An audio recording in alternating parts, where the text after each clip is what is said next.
Hello les autonomistes et bienvenue à vous dans cette nouvelle vidéo où aujourd'hui on va parler outillage. Alors, cette vidéo est loin d'être exhaustive, c'est vraiment une liste que je vais vous mettre en description qui est vraiment liée à notre chantier Earthship, donc déjà, et surtout à nos besoins à nous et à notre budget à nous. Donc c'est vraiment loin d'être une liste exhaustive, mais ça peut vous donner un peu un aperçu de ce dont on a besoin pour se lancer dans un tel projet.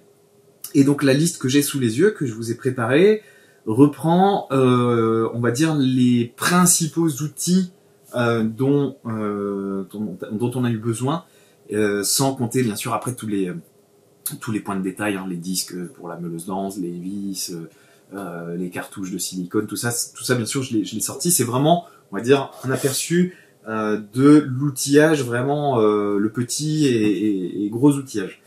Donc, je vais la balayer rapidement pour les gros postes. Après, je la mettrai en description pour que vous puissiez jeter un coup d'œil sur les points de détail, sur les postes qui sont un peu moins importants. Mais vous verrez, on est sur une somme d'environ 2500 € dans notre cas, sachant que on a fait le choix de prendre de l'outillage pour ce qui est de l'électroportatif. On est parti sur, c'est vraiment un choix conscient. On est parti sur de la marque Parkside, donc de chez Lidl. Alors c'est critiquable, hein, tant pour l'éthique qu'il y a derrière, pour plein de choses. Mais on a appris qu'en fait c'était des usines Bosch qui étaient derrière. C'est pas le Bosch professionnel, mais c'est on va dire le Bosch intermédiaire. Et franchement, on a été agréablement surpris sur pas mal d'entre eux. Il y a eu quelques pannes sur certains d'entre eux, mais ils ont une garantie, je crois, de 3 ans pour certains outils. Donc la garantie a bien marché pour certains d'entre eux.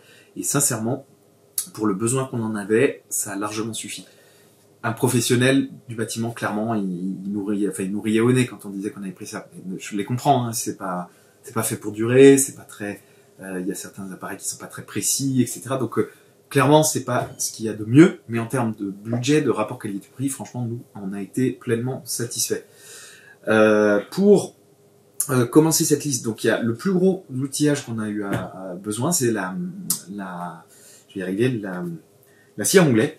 Donc on est parti sur la Metabo KGS 305M, c'est celle qui a le plus gros disque, parce qu'on avait des sections de bois, notamment pour la verrière, qui nécessitaient d'avoir quand même un disque assez lent. Donc celle-ci, c'est le plus gros investissement qu'on ait fait, à savoir 400 €. Ensuite, on avait eu recours à un cloueur à gaz de la marque Paslod, qui nous a permis d'envoyer des pointes.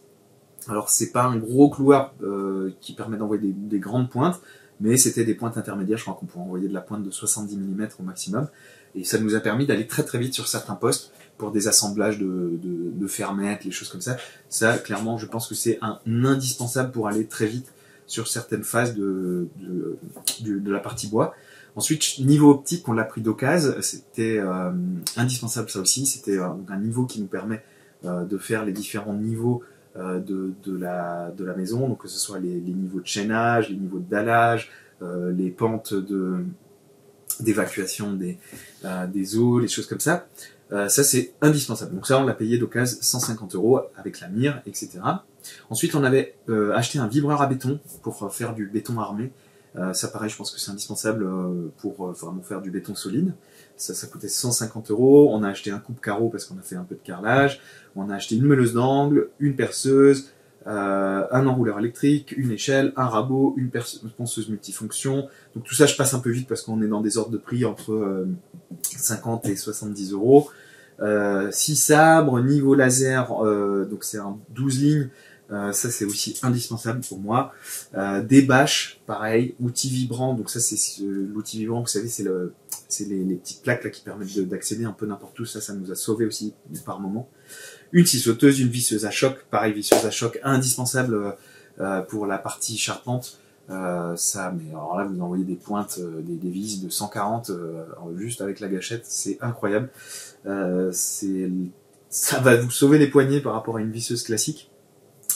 Brouette, on avait 2 brouettes, une scie circulaire, une défonceuse, des tréteaux réglables en hauteur, des masses, beaucoup de masses pendant la phase des pneus, une ponceuse à bande, un Dremel, un décamètre, un niveau rectangulaire, des gants de maçonnerie, enfin des gants de protection, ça aussi il en faudra une chier fois 1000, des poubelles de 80 litres, des seaux en caoutchouc. Pareil, prenez pas des seaux en plastique, on les a tous cassés, prenez tout de suite des seaux en caoutchouc, c'est beaucoup plus robuste et vous les garderez bien plus longtemps. Des serre-joints, des pelles, un escabeau, des scie cloches, des scie mains multifonctions, des rapporteurs, des faux équerres, des bottes, un arrache-clou, la pince multiprise, des serre-flex, des marteaux, un mètre, une équerre, une clé à molette, un casque anti-bruit, encore un mètre, un réglet, un niveau à bulles, un pistolet à colle, un balai gros travaux, une truelle, des cutters, encore un marteau, une truelle et des lunettes de protection. Tout ça pour la modique somme de 2500 €, messieurs, dames. Voilà. Et ben, je vous laisse tout ça dans la description, comme ça, si vous voulez regarder ça un peu plus en détail. C'est la base pour moi. Vous pourrez déjà partir là-dessus. Je pense que vous serez déjà bien équipés. Voilà les autonomistes. Je vous dis à très bientôt pour une prochaine vidéo. Et on attend plein de bonnes choses. Abonnez-vous, likez, partagez. Ciao les autonomistes.